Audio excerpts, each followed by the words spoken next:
다시 한번 인사하겠습니다. 저는 그 토요 기본반, 오전반 지금 하고 있고요. 그 작년에 이제 소방기술사 합격한 백준우 기술사입니다. 정말 이렇게 저도 이제 기술사 준비를 한 4년 정도 했지만 진짜 많은 분들이 엄청난 관심을 가지고 이 자리에 모여주셔가지고 저도 이렇게 많은 줄 몰랐어요. 깜짝 놀랐습니다. 네. 그러면은 지금 여기 계신 분들은 이제 이번 시험을 무조건 이제 다 보신 분들인 거잖아요. 아닌가? 네, 한 반은 보고 반은 안 본 걸로 보겠습니다. 네, 일단 제가 이제 128회 소방기술사 1교시 문제풀이를 해가지고 1교시 문제를 봤을 때 원장님께서 이제 말씀을 해주셨던 것처럼 1교시 문제는 진짜 기본 문제가 한 6문제, 그리고 나머지는 이제 선택을 할 수밖에 없는 그런 상황이었는데, 그 중에서도 그 매칭 트랜스라든지 라그랑제라든지 그 다음에 히스테리시스 곡선, 이거는 소설도 쓸 수 없는 그런 문제였던 것 같아요. 그러니까 전공자가 아닌 이상. 그래서 내가 방아 유리창을 몰라, 그래도 적을 수밖에 없고, FIM을 몰라, 적을 수밖에 없고, 좀 그런 약간 열세 문제를 줬지만 너 10문제 이것만 써, 그렇게 좀 약간 강제한 듯한 느낌을 주는 그런 문제였지 않을까. 만약에 저가 문제를 풀었다고 하더라도 저도 이제 전기 전공자가 아니고 기계 전공자가 아니기 때문에 이런 것들은 모르거든요. 라그랑제도 잘 모르고 히스테리시스 곡선도 모르고. 그러니까 제가 봤었던 좀 어느 정도 공부를 했었던 분들은 FIEM이 뭔지는 봤을 거예요. 익숙하진 않아도, 암기를 하진 않아도 어디서 봤어, 알고 대충은 알 것 같아. 이게 위험성 평가라는 건 대충 알 것 같아. 그 정도 선상. 방아 유리창 같은 경우도 그 정도 선상이고, 굳이 이제 매칭 트랜스 같은 경우도 임피던스 매칭 생각해가지고 그냥 소설을 쓸 수 있고, 딱 그 정도. 근데 그 정도만 해도 이제 나머지 분들도 대부분 다 그 정도이기 때문에 이제 합격으로 갈 수가 있는 거죠. 그러면은 한번 이제 보도록 하겠습니다. 네. 첫 번째 문제가 이제 건축물의 구조 안전 확인 대상과 적용 기준을 이제 설명하라고 되어 있는데, 먼저 이제 우리가 봐줘야 될 부분들이 이제 구조 내력인 부분이에요. 구조 내력 같은 경우는 고정 하중이랑 적재 하중이랑 적설 하중, 그뿐만이 아니라 이제 지진, 이런 것들에 대해서 안전한 구조여야 된다. 근데 이 부분이 왜 중요하냐면, 구조 안전 확인 대상을 받아야지 소방시설에 내지는 적용할 수가 있어요. 구조 안전 확인 대상이 아니면은, 만약에 구조가 이제 안전이 명확하지가 않아요. 얘가 이제 왔다 갔다 해, 이상해. 그러면은 소방시설 내지는 적용해 봐야 의미가 없는 거죠. 그렇기 때문에 구조 안전 확인 대상은 소방시설의 적용과도 굉장히 큰 연관성이 있다. 이거가 여기에 들어가줘야 돼요, 답안에. 그게 키포인트예요, 그게 키포인트. 그냥 여기서 그냥 딱 쓰라고 해서 그냥 건축법에 대해서 그냥 이 내용만 서술한 게 아니라 소방에 대해서도 이제 내용을 언급을 해줘야 된다는 거죠. 왜냐면 소방 기술사니까, 우리는. 그래서 그런 식으로 접근을 해줘야 된다는 거고요. 구조안전 확인 대상이 물어본 내용인 거죠. 이거는 우리가 어쩔 수 없이 암기를 하긴 해야 돼. 그래야지 이제 점수를 받을 수 있는 거예요. 이거는 물어본 게 이거니까, 확인 대상에 대해서 물어봤으니까요. 그래서 2층 이상의 건축물, 200제곱미터 이상, 높이 13m, 처마 높이 9m, 이렇게 쭉쭉쭉 내려가서 이제 단독주택, 공동주택까지, 이런 경우들이 구조안전 확인 대상이라는 거죠. 그리고 건축구조기술사의 협력을 받아야 되는 그런 대상들도 있는 거예요. 6층 이상의 건축물, 특수구조 건축물. 아까 특수구조 건축물은 여기 있죠. 3m 이상, 벽의 중심선으로부터 3m 이상 돌출된 건축물, 이런 특수구조 건축물이나 다중이용 건축물, 연면적 5,000제곱미터 이상, 종교시설, 문화미 집회시설, 판매시설, 그리고 16층 이상의 건축물이 이제 다중이용 건축물이죠. 준다중이용 건축물.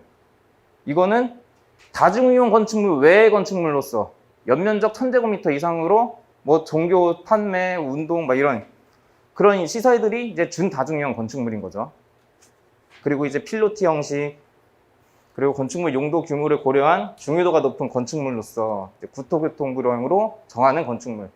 이런 경우들은 건축구조 기술사의 협력을 받아줘야 된다.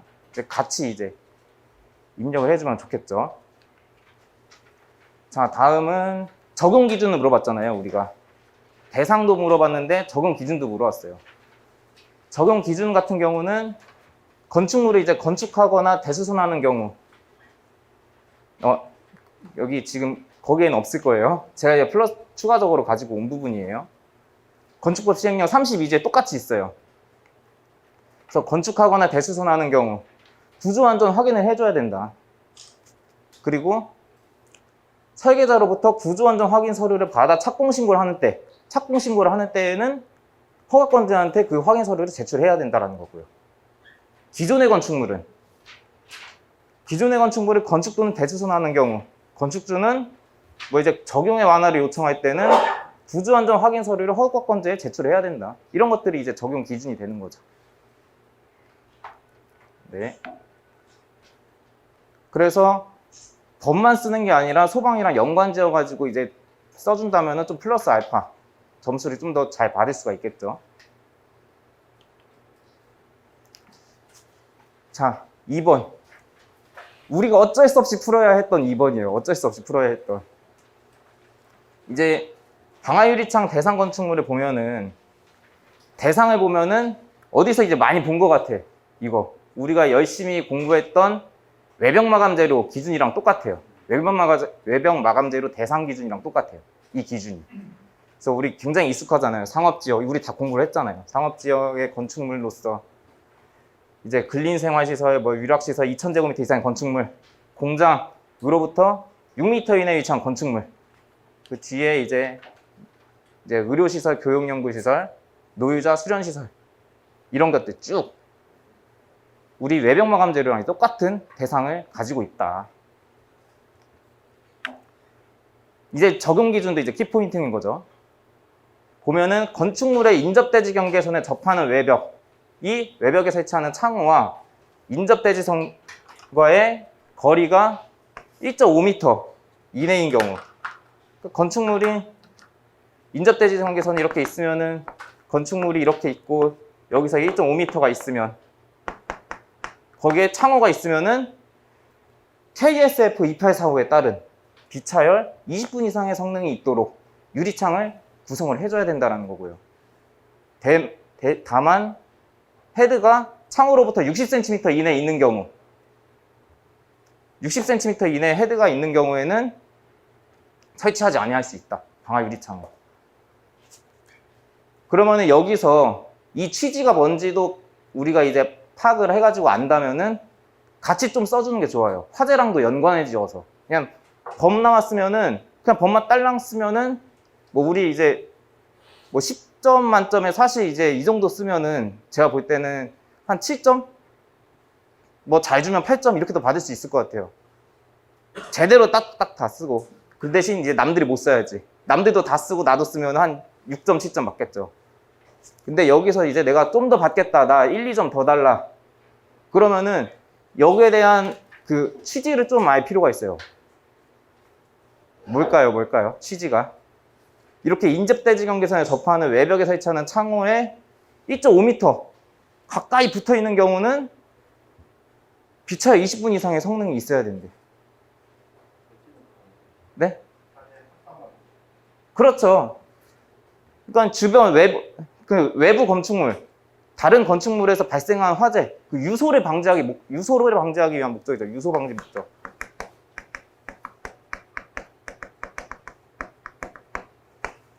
유소 방지 목적이기 때문에 이런 식으로 이제 기준을 정해가지고 적용을 시킨다는 거죠.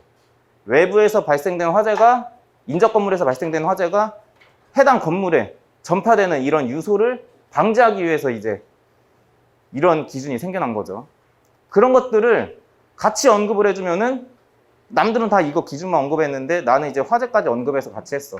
그러면 이제 더 좋은 답안이 될 수가 있는 거죠. 이런 것들은. 남들한테 이제 뭐 남들이랑 좀 차별화를 둔 거죠. 그런 것들이. 자, FIEM. 이것도 어쩔 수 없이 우리가 선택할 수밖에 없는 문제예요. 그거를 우리가 모르니까. 세 문제를 강제를 했으니까. 그리고 한 2년 정도 공부하신 분들은 사실 이거를 좀 많이 봤어. 책을 보면서 책에 좀 있거든. 많이 본 이런 문제지만 또 자주 안 나오기 때문에 좀 무시했던 문제일 수도 있겠죠.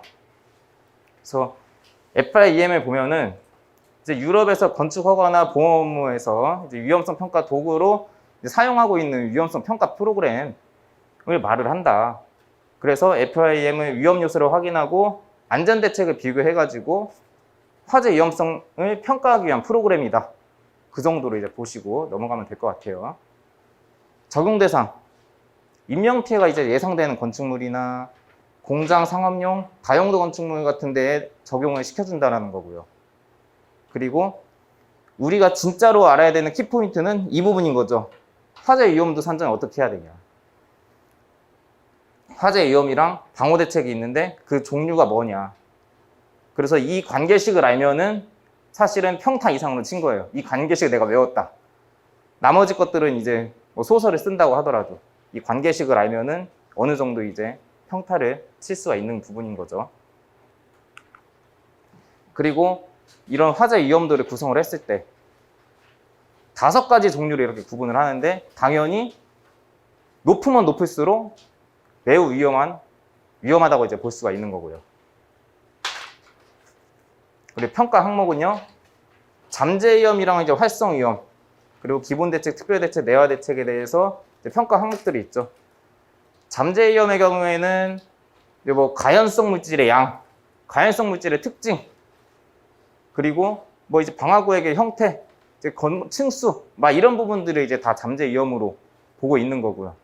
활성 위험은 발화 위험의 정도, 물적 조건이랑 에너지 조건이 얼마나 이제 뭐 잘 결합이 될 수 있는지, 정리정돈 상태, 그리고 뭐 훈련이 잘 되고 있는지, 이런 부분들을 종합적으로 봐가지고 활성 위험으로 평가를 한다는 거죠. 기본 대책은 소화기랑 소화전, 그리고 거기에 소화소 공급에 대한 신뢰성, 뭐 이런 것들, 배관에 대한 신뢰성이나 막 이런 것들이 이제 다 봐가지고 기본 대책으로 본다는 거고요. 특별 대책은 이제 경보가 이제 전달된다는 거나 자체 소방대가 설치되어 있다거나 뭐 이런 경우들을 이제 특별 대책으로 이제 보겠다. 그리고 내화 대책은 패시브적인 요소를 보겠다. 그런 식으로 해가지고 화재 위험성을 평가를 하겠다라는 거죠. 자, NFPA 72 감지기 배선 방식은 굉장히 이제 기본 문제인 거죠. 이거는 무조건 건드려야 되는 문제인 거죠. 클래스 A 같은 경우는 지락이나 단선 시에도 경보 신호를 송신할 수 있어야 되는 거죠. 고장 표시는 다 돼요. 고장 표시는 무조건 다 되는데 지락이나 단선 시에도 경보 신호가 되는지가 관건인 거죠. 그래서 루프 배선 방식으로 한다. 그래서 양방향 통신을 하며 단락 시에는 근데 통신이 불가능하다. 단락 시에는 뭐 이제 아이솔레이트를 해가지고 수신기랑 연결했을 때는 클래스 X 방식에는 단락이 가능한 거죠. 그래서 한쪽 선로 고장 시 다른 쪽 선로로 통신이 가능한 방식이다. 여기가 고장이 났어도 클래스 B 같은 경우에 여기 고장이 나면 여기서 이제 끝난 거예요. 여기부터는. 근데 클래스 A는 갈 수가 있는 거죠. 그래서 클래스 B보다는 신뢰성이 높다. 그리고 우리가 이제 구성을 할 때 그림까지 이제 같이 넣어주면 이제 좋은 답안이 될 수가 있겠죠. 네. 클래스 B 같은 경우에는 일반 배선 방식이다. 지락 시에만 이제 경보를 한다라는 거고요. 단방향 통신으로 단선이랑 단락 시에는 통신이 불가능하다. 그래서 여기에서 끊겨버리면은 이제 이쪽 부분은 그냥 먹통이 돼버리는 거죠. 이쪽만 살고. 그런 것들이 이제 문제점이니까 신뢰성이 좀 떨어지는 거죠. 이런 부분들이. 그래서 이런 것들은 이제 우리가 다 적어줘야 되는 부분이고요. 보면은 이런 표를 통해서 입력장치회로, 통보장치회로, 신호선로회로 이런 표들도 이제 같이 기입을 해주셔가지고 작성을 해주시면은 이제 비교하기가 좋고, 그리고 아까 그림 같은 것들도 표시를 해가지고 넣어주면은 이제 어떻게 보면 다 표시를 해줬다고 볼 수가 있어요. 그리고 이제 뭐 더 추가적으로 10점짜리 문제에서 더 이제 추가적으로 하기는 어렵지만은 우리 소방시설이랑도 좀 연관지어서 간단하게라도 한두 줄 설명을 해주면 좋은 답안이 될 수가 있겠죠. 네, 5번 보도록 하겠습니다.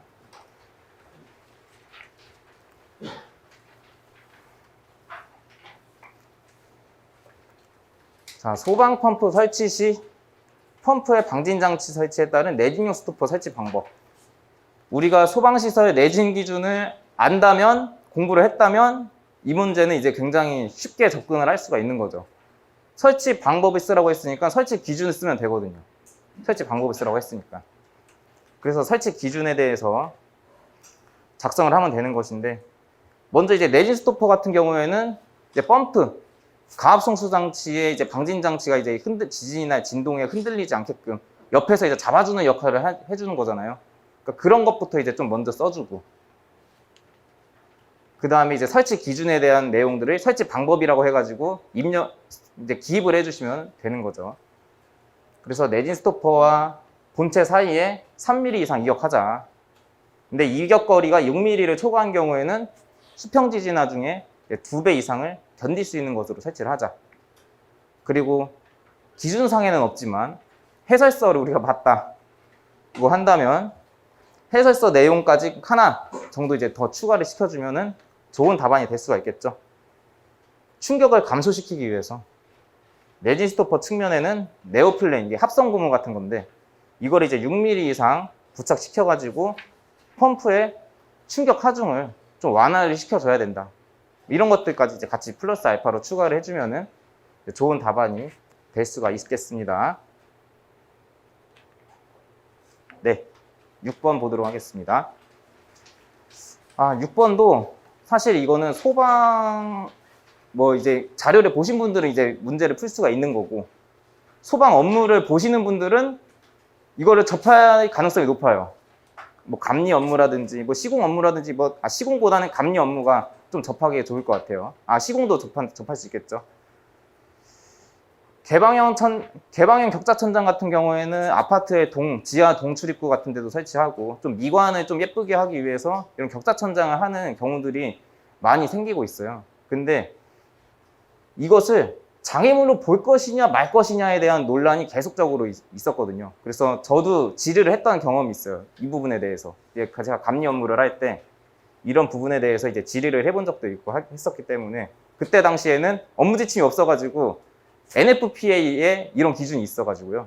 거기에 기준에 맞게끔 설치를 했어요. 그때는 제가. 근데 이제 아예 소방청에서 지침으로 내려와 버렸죠. 작년인가 재작년쯤인가 이제 지침으로 내려와 버렸고 그 문제가 이제 나온 거예요.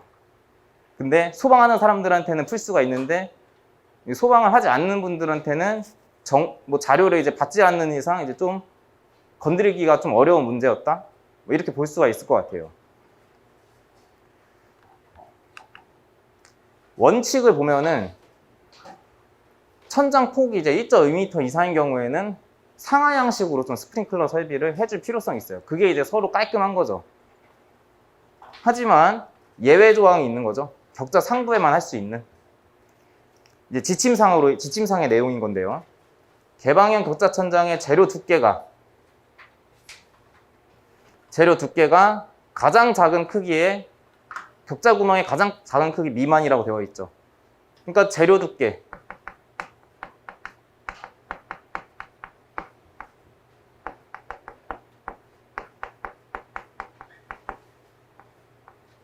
격자 구멍보다 재료 두께가 크면 안 된다는 거죠. 더 작아야 된다는 거죠. 그러니까 얇아야 된다는 거죠. 이 재료 두께가 격자 구멍보다. 그런 의미인 거고, 개구부의 개구율이 천장의 70%, 천장 면적의 70% 이상이어야 된다는 거고요. 그리고 개구부는 6.3mm 이상인, 아무리 작아도 6.3mm 이상은 돼야 된다는 거죠. 개구부는. 개구 구멍은 6.3mm 이상은 무조건 돼야 된다. 그리고 격자 천장의 상부 표면과 스프링클러 헤드 최소 이격거리는 450. 격자 천장이 이렇게 설치가 되어 있으면은 헤드랑 거리가 450은 돼야 된다는 거죠. 450mm 이상은 띄워줘야 된다는 거죠. 이 기준을 이제 만족을 시켜주면은 상부에만 설치를 할 수가 있다. 원래는 상하 양식으로 해야 되는데. 그런 내용인 거죠. 그러면은 여기에 의한 취지가 뭐냐? 살수 밀도인 거죠. 살수 밀도를 확보하기 위해서. 너무 이제 막 붙어 있어요. 450mm가 아니라 너무 막 이렇게 붙어 있어요. 그러면 당연히 이제 격자 천장으로 인해서 살수 장애가 생기는 거고요. 개구율이 너무 적어. 그러면은 이제 무위도 이제 제대로 떨어지지도 않고 화재가 발생했을 때 의미가 없잖아요. 진압을 할 수가 없으니까. 그래서 이런 기준들을 맞춰가지고 이런 기준들을 맞췄을 때는 상부에서 헤드가 터져도 이제 살수密도를 어느 정도 확보할 수 있기 때문에 이런 기준을 이제 제시를 한 거죠. 격자 상하부 그림만 그려보십시오. 어떻게 그렸다는 거예요? 아, 격자 상하 네, 그림. 상하부. 아, 단면 딱 잘라가시면. 아, 네. 이거 그냥 이게 천장이잖아요. 격자 네. 천장, 격자 천장 이렇게 되어 있는데 가다가 이렇게 그냥 한 거예요. 어차피 격자 천장이 이런 식으로 돼 있잖아요. 네, 네. 그러니까 여기에 헤드를 하나 설치하는 거예요. 격자 천장 해가지고.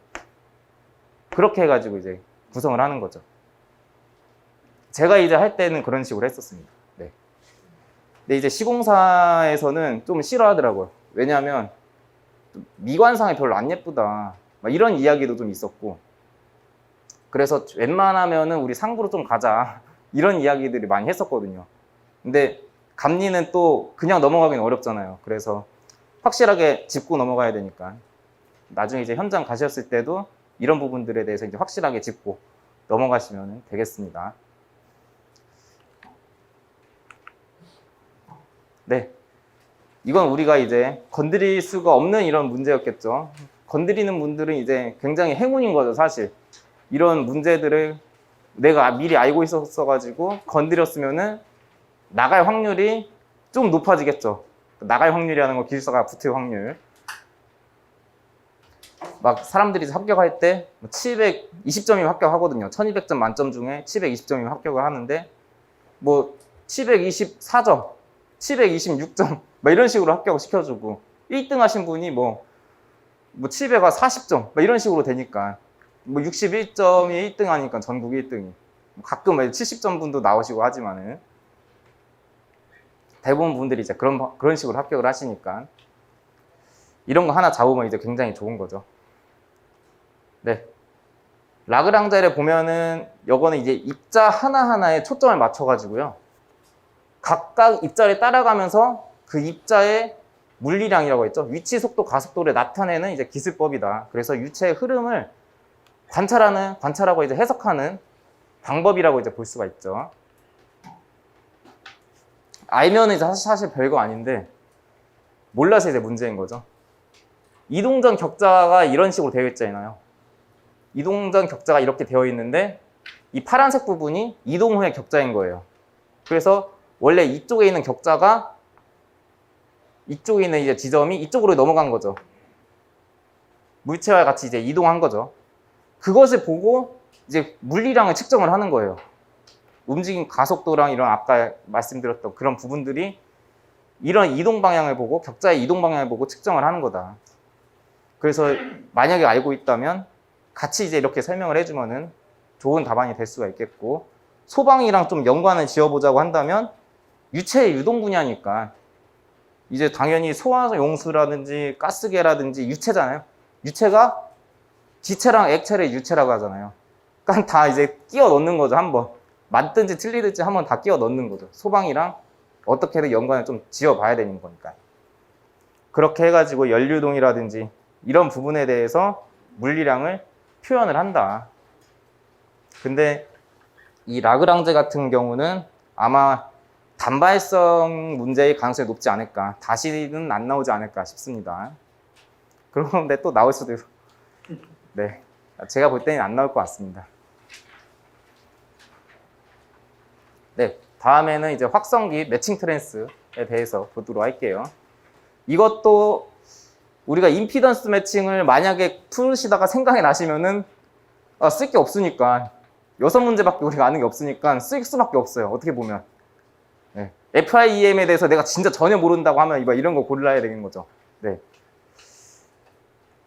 매칭 트랜스 같은 경우는 이제 확성기에 송신부는 앰프예요. 수신부가 이제 확성기, 스피커. 거기에 임피던스를 맞춰주는 역할을 하는 장치가 매칭 트랜스인 거예요. 그래서 여기 보시면은 매칭 트랜스가 여기 안에 들어가 있는 거예요. 여기 안에. 그렇게 해서 임피던스 매칭을 시켜주는 거예요. 근데 이제 전력을 송신부에서 수신부까지 최대로 전달하기 위해서는 임피던스 매칭이 되어야지만이 이제 확성기에 정상적으로 확성기의 출력을 활용할 수 있기 때문에 매칭 트랜스를 적용을 시켜줘야 된다. 사용 이유를 한번 볼게요. 많은 수의 확성기를 사용할 경우, 많은 수의 확성기를 사용할 경우에는 이런 하이 임피던스를 적용을 해줘야 돼요.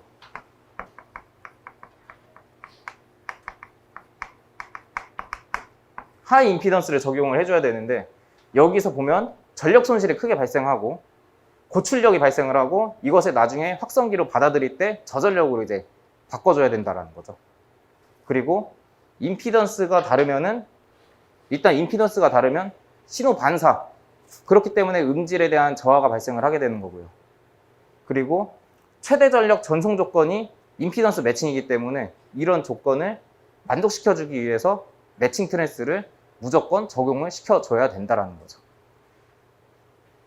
근데 이렇게 많은 수의 확성기를 사용할 경우에는 하이 임피던스를 이제 적용할 수밖에 없는데, 이런 하이 임피던스를 적용을 했을 경우에 뭐 이제 경련 변화, 노후화 막 이런 것들로 인해서 누설 전류나 과전류나 막 이런 것들이 발생을 하면서 화재로부터도 뭐 위험할 수가 있다. 따라서 이런 화재 위험성을 없게 하기 위해서는 확성기 같은 것들을 표준 기준에 의해서 적용을 하거나, 그리고 유지 관리 같은 것들을 좀 철저하게 해야 된다. 뭐 이런 식으로 이제 서술을 하면은 좋겠죠. 근데 지금 우리가 알고 있는 거는 임피던스 매칭밖에 없기 때문에 이 내용을 부풀려 가지고 한 페이지를 채우는 거죠. 그거를 하셨으면 성공인 거예요. 그걸 하셨으면. 네, 다음은 이제 히스테리시스 곡선. 히스테리시스 곡선은 이제 전기 문제인 거죠. 아까 라그랑제는 아까 기계 문제였다고 한다면, 전기 문제, 이거 전기 하신 분들은 어떻게 보면 좀 뭐 접근성이 좋다라고도 볼 수가 있을 것 같아요. 뭐 변압기의 이제 히스테리시스 손실의 개념으로도 이제 이런 부분들을 파악을 할 수가 있는데, 보면 이제 자기장의 세기와 자속 밀도의 변화를 나타내는 곡선을 말한다. 히스테리시스 곡선은. 그리고 변압기에 대한 손실에 대한 그런 내용들이 여기 히스테리시스 손실로 이제 표현을 해줄 수가 있다라는 거고요. 관련식은 이제 자속 밀도는 뭐 투자율과 이제 자기장의 세기 이렇게 나타낸다라는 거예요. 소방 기술사 문제에 이게 추가적으로 나오진 않을 것 같지만 본다면은 외부 자기장의 세기를 증가시켰어요. 이 H가 지금 외부 자기장의 세기예요. 그리고 B가 이 부분이 Y축이 자속 밀도예요. 외부 자기장의 세기를 증가시켰어요. 그러면은 내부 자속 밀도는 2차 곡선 형태로 계속 증가를 한대요. 2차 곡선 형태로 증가를 한대요. 이렇게. 근데 증가하다가 기울기가 완만한 곡선의 형태를 이룬대요. 기울기가 완만한 형태의 곡선을 이룬대요. 이렇게. 근데 이후 자기장의 세기를 계속 증가시켜가지고 증가시켜 자속 밀도는 더 이상 증가하지 않는다. 계속 증가를 시켜도 자속 밀도는 이제 여기서 끝난 거예요. 증가를 하지 않는다라는 거예요. 근데 이 지점을 자기포화 상태라고 한다. 이 지점을. 그래서 이 지점은 자기포화 상태라고 하고요. 근데 만약에 외부 자기장의 세기를 0이 되게 해도, 이 외부 자기장의 세기를 다시 0이 되게 해도 자속 밀도는 남아있는 거죠. 아직. 그거를 잔류작이라고 한다는 거고요. 이 잔류작이를 없애기 위해서는 반대 방향에 가해주는 자기의 크기의 보자력을 줘야 된다는 건데, 이 부분이 이제 보자력이라는 거죠. 히스테리시스 곡선은 이렇게 이제 설명을 해줄 수가 있다. 그래서 이렇게 넘어가는 것들만 좀 봐주시면은 설명을 해줄 수가 있는데, 안 나올 가능성이 높겠죠. 앞으로는.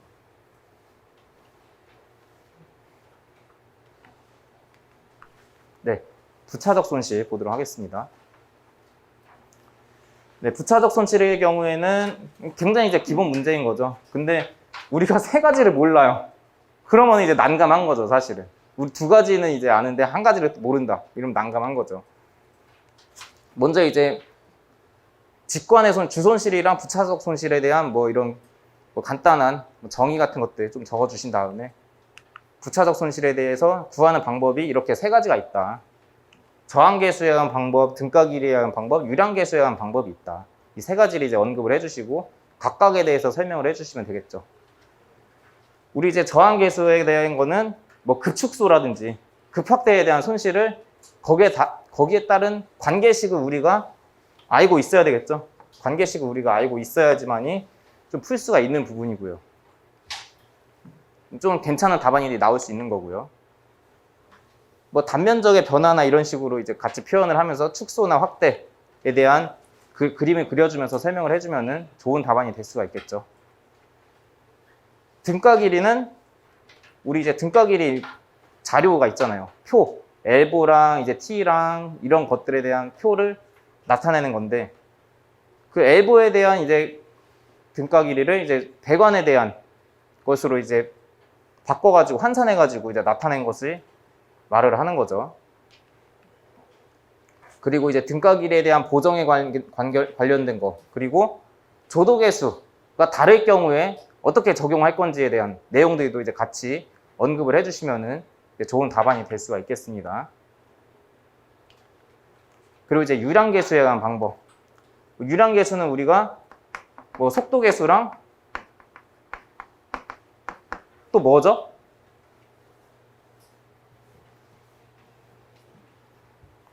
뭐 수축계수. 뭐 이제 이런 부분들도 이제 같이 언급을 해주면 괜찮겠죠. 속도계수나 수축계수 같은 경우. 이제 수축계수는 이제 배너 콘트랙터까지 이제 같이 좀 언급을 해주신다거나 그런 식으로 해서 좀 풀어주시면은 이렇게 적은 것보다 좀 더 낫겠죠. 더 많은 것들을 적을 수가 있겠죠. 이런 것들만 설명을 해줘도. 네, 11번. 이거는 우리가 이제 다 건드리셨을 거예요. 100%. 굉장히 기본 문제인 거죠. 방사 시간은 이제 제한에 주된 이유랑 결정 요인이 무엇이냐. 당연히 이제 열분의 생성물 최소화하기 위해서죠. 우리가 할로겐 화합물 같은 경우에는 열분의 생성물 중에 가장 치명적인 것들이 HF, 불화수소가 이제 가장 문제가 되는 거잖아요. 여기에 따라서 우리 NFPA에서는 NFPA 704에서 불화수소는 어떻게 보고 있죠? 유가반 관점에서. 네? 방금 누가 말씀하신 것 같은데. 네. NFPA 704에서 HF는 이렇게 유독성이 4예요. 우리 0에서 4잖아요. 4라는 거죠. 굉장히 이제 높은 치수인 거죠. 그러니까 굉장히 열분의 생성물을 최소화해야 된다는 거죠. 굉장히 유독하기 때문에. 이제 같이 이렇게 언급을 해주시면 좋겠죠. 그리고 일정한 유속 확보. 액상과 이제 기상이 분리가 되면 안 되잖아요. 마찰이 돼버리기 때문에. 그래서 신속한 소화로 가야 된다는 거고요. 높은 유량을 확보해야 된다는 거고요. 그리고 신부화재 같은 경우는 고농도로 이제 장시간 방사해야지만이 냉각 효과를 줄 수가 있다.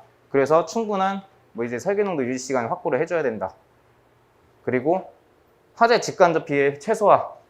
이게 방출 시간이 길면은 화재에 의한 피해가 커지기 때문에 뭐 이런 부분들이 이제 고려가 돼야 된다는 거죠. 그리고 방사 시간 결정 요인에서 보면 열분의 생성물에 대한 제한이랑 설계 농도 이런 키포인트 부분들을 같이 이제 언급을 해주셔가지고 중제목으로 이런 것들을 다 빼서 이렇게 25점짜리 문제는 이런 식으로 해야 되겠지만 10점짜리 문제인데 10분 안에 우리가 1페이지를 써야 되니까 사실은 그냥 이것만 딸랑 쓰거나 그래서 여기에 간단하게 이제 이렇게 쓰거나 그런 식으로 접근을 해야 되겠죠. 아무래도 25점짜리 문제 이렇게 풀어 쓴다고 하더라도 표로 만들어 버리거나 아니면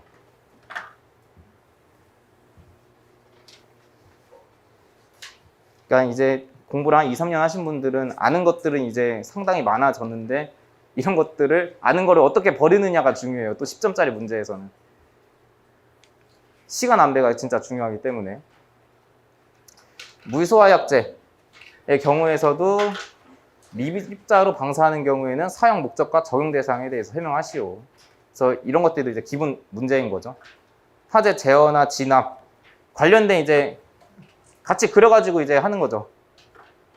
제어인 경우는 뭐 이런 식으로 해가지고, 진압인 경우에는 뭐 이런 식으로 해서 막아주고, 같이 이제 그려주면서 표현을 해주고, 소화해주고, 온도 제어랑 노출 부분 방어를 해주고, 마무리는 이제 적용 대상, 물어본 부분에 대해서 또 표 같은 것들로 나눠가지고 이제 설명을 해주는 것도 굉장히 괜찮은 깔끔한 답안이 될 수가 있겠죠. 자연발화. 이것도 이제 굉장히 기본 문제인 거죠.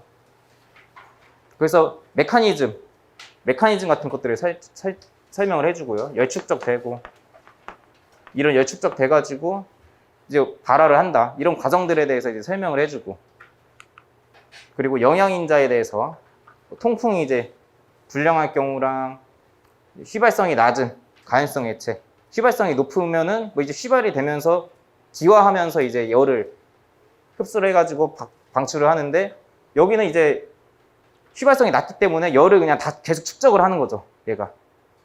그리고 축적된 열량이 클 때, 공기와의 접촉 면적이 클 때, 고온가스할 때, 뭐 이제 퇴적 방법이나 단열 압축까지 이런 부분들을 키포인트로 뽑아가지고 같이 이제 나타내 줘야 되겠죠. 이런 물어본 부분들에 대해서 키포인트를 나타낼 때는 최대한 이제 넓게, 최대한 많이 이렇게 나타내 주면은 더 이제 좁게 세밀하게 쓴 것보다 훨씬 더 좋은 점수를 받을 수가 있어요. 마지막으로는 방지 대책. 영양인자에서 반대로만 쓰면 돼요, 어떻게 보면. 통풍이 잘 되게 해야 된다. 통풍이 불량하면. 뭐 그런 것들을 이제 써주면 되는 거죠. 고온다습하지 않게 해줘야 된다. 뭐 이런 것들인 거죠, 다.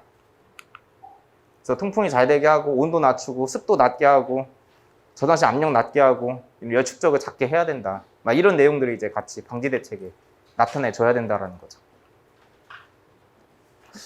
그래서 128회 1교시 문제 같은 경우는 어쩔 수 없이 우리가 그 세 문제가 너무나도 좀 난해했기 때문에 뭐 소설을 좀 써야 되는 뭐 그런 문제였을 것 같아요. 그래서 좀 많이 당황하셔가지고 좌절도 좀 하셨을 수도 있을 것 같긴 한데, 그래도 제가 말씀드리고 싶은 거는 끝까지 앉아 계셔야 된다.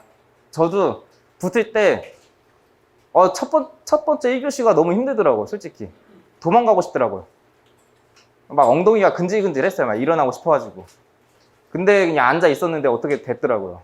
그래서 여러분들도 이제 어떻게든 뭐 1교시 문제가 어렵다고 하더라도 뭐 2, 3, 4교시는 또 뭐가 나올지 모르니까 좀 앉아 계셔 보시고, 긍정적으로 이제 원장님께서 말씀하셨던 것처럼 긍정적으로 생각하시고 그런 식으로 접근을 하시면은 어느새 이제 소방기술사가 되셨을 겁니다. 네, 이상으로 마치도록 하겠습니다.